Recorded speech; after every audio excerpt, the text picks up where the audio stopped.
Good morning, everybody. Welcome to SafeDefend Live. Dave Evans with the great Doc Vecchi. We're going to talk about privacy and threat assessments.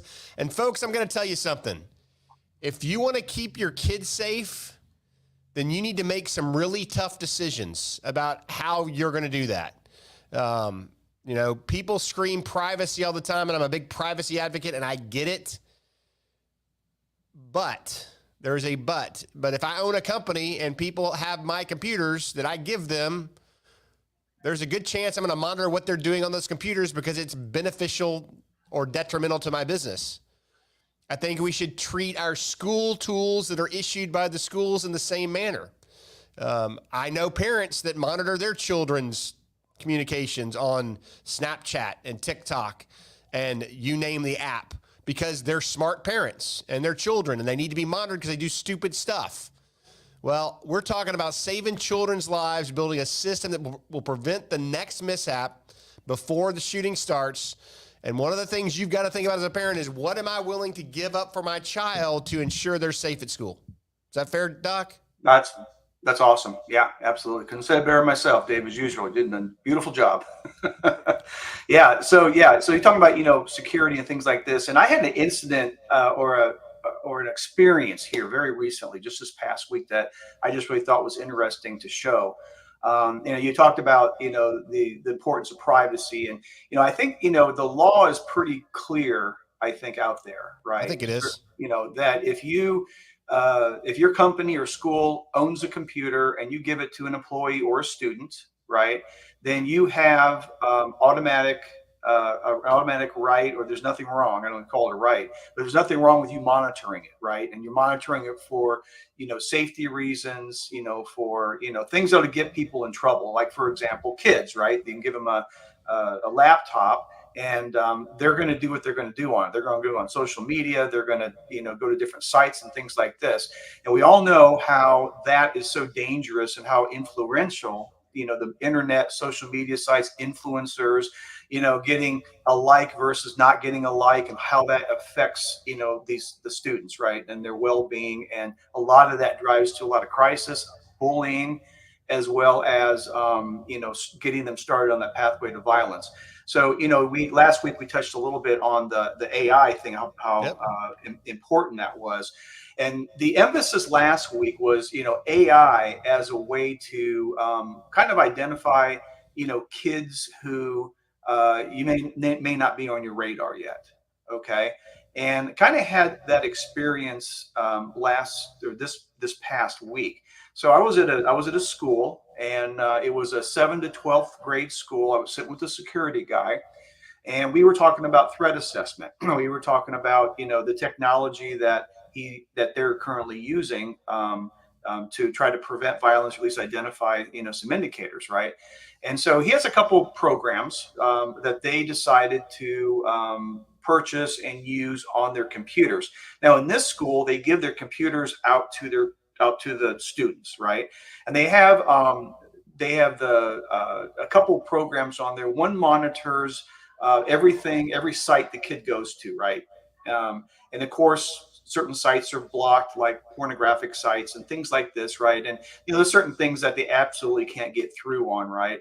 And then they have another software that's running at the same time, kind of concurrently with that actually it records things that they do on the computer, keystrokes, documents, things like this. And so, for example, if you had, let's say, a kid who was thinking about hurting someone, and he wrote a letter, right? Maybe it was a legacy token, they want to leave behind, like a lot of them do, as far as why they did it, or maybe it's a hit list, or maybe it's something that is, through a keyword, will bring that to the attention of the computer program. If that happens on the computer, you're immediately notified, and then it actually gives you the document, even if the kid is at home. And let's say suicide, which is much more common, right, with kids, more so than the targeted violence.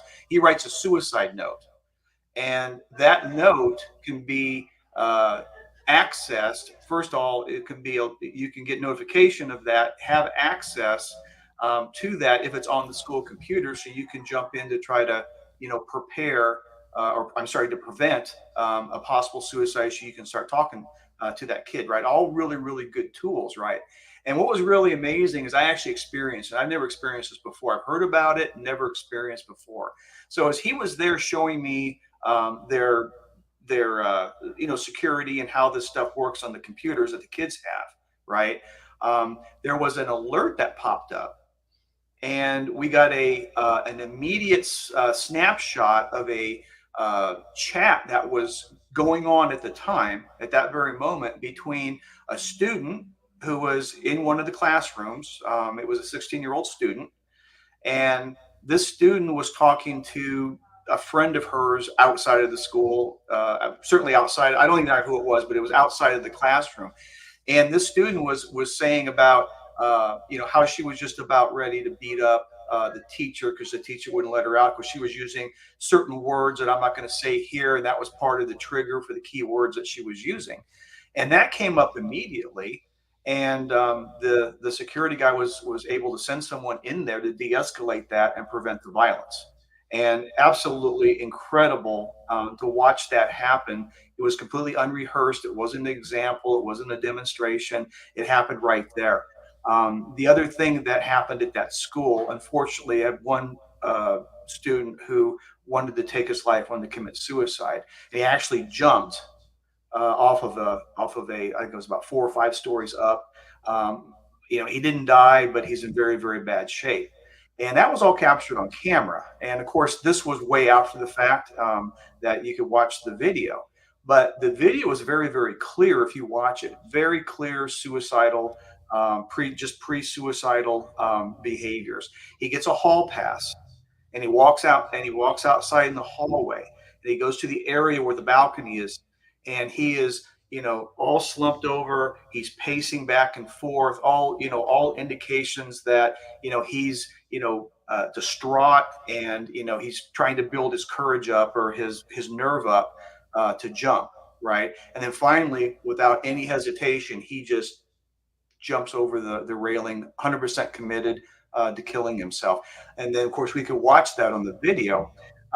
Again, we kind of go back to, the technology, and the fact that even though you have these different technologies, even in both of those examples that I mentioned, it's still, it's separate technology, separate silos, and separate things that are happening.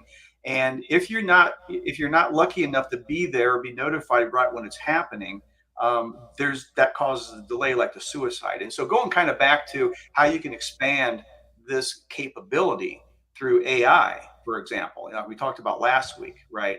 All of this, including the camera feeds, including the behavior, could have immediately been in real time sent to the right people, where you could get in front of, possibly get in front of that suicide. And certainly there was time to do that, because he was out there for a while, and it would, gauge his normal behavior through the cameras, walking the school, walking, through the hallways, and then this huge change where it's clear, that he's distraught and he's pacing and all the other stuff. So that is just, and I wanted to share that with everybody, because I was absolutely amazed. It's the first thing I've ever seen it in real life. But I also see the fact that it's still not perfect, right? We still got all these, different programs and protocols, and, perimeter security, and, clicking in and out of the door, and all this other stuff that's all siloed out as information that needs to be pulled together. Now, I want to leave you with this. I'm going to hand this back to you, because I know you've got a lot of information on privacy and stuff. I'm not a privacy expert. I'm not a lawyer, right?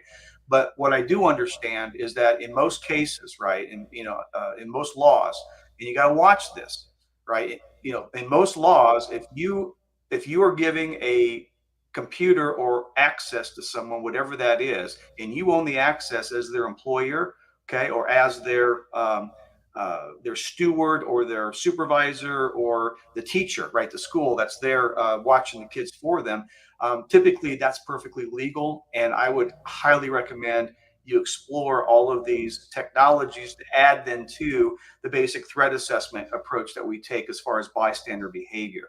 I will warn you that, at least in one state that I know of, they've tried to counteract that and actually passed a law, which I don't know if it's going to, be appealed successfully, but they're actually blocking that access for schools to not be able to monitor school-owned computers without first letting the parents know about it and getting their permission. So that's kind of where we are on that. This thought was important to share with the audience today. Well, I'm gonna say this: if you're a parent and they ask you to allow them to monitor your child's computer, why wouldn't you? I know there's privacy people out there until their child is dead from an incident, and then they ask all these questions. Why did you let this happen to my child? How many times has that been said after what did you do to protect my child? Why did you let this happen to my child? Let's be honest, folks. Let's be really honest with each other.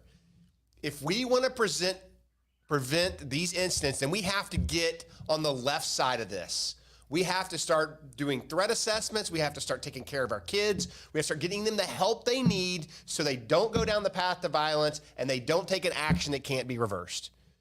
We are talking about children. They're under 25. Their brains aren't fully developed. They're going to make bad choices. Doc, you ever make any bad choices when you were young? I did. Almost I every made a day. whole mess of them. I'm surprised I'm still here. There were cameras and phones in, right? Yeah. We all did things we're not proud of when we were younger. We all made mistakes. We all did silly stuff. We as parents and as adults owe it to our students and our friends, to our kids and our friends' kids to do the right thing. And if we can take technology and artificial intelligence and bring all this information into one place and let it tell us what's going on, let it sort through it, because we don't have enough people to do that. We can't afford to do that. It's untenable. So with our threat assessment program, we're building a SafeDefend right now with our partners. It will do that. It will take all these different data sources in and build a story so we understand if we need to have a conversation with a parent or with a teacher or with an administrator or with law enforcement because we have a student that's going down a path to violence is going to hurt themselves or somebody else. It's that simple. It's not hard. So I know a lot of people out there. I supported and defended the Constitution of the United States for 23 years, so I get it. And I'm not about snooping on people. I'm not about spying, but I am about protecting children. I am about protecting kids and my grandkids and so on and so forth. So we, as responsible adults, need to make smart decisions to help our children and encourage our schools to put systems in place that will protect them, that will help prevent the incident and will help us respond after the incident. It's that simple. And that's what we do at SafeDefend, and we would love to work with you, your family, your school to help you get a solution that fits your needs and takes care of your kids. Yeah, I just would suggest just call us just for a conversation. Yep. It's not gonna cost anything just to talk a little bit about it, because guarantee you we can help you. And I want to thank you all that show up today and over the next couple of weeks and watch this video and this show. If you have suggestions or comments, please put them in my comments. I had a friend make some comments last week on my LinkedIn page. I appreciated the discussion. He's a good man working for a different company, and they're looking at different ideas. And I'm excited for what they're doing. But here's the deal. We are here to help. Give us a call, www.safedefend.com. Our numbers are there, and we would love to have a conversation with you. Doc, you got anything else? That's it. Have a great weekend. I'm good. All right. With that, Doc and Dave, we are out of here.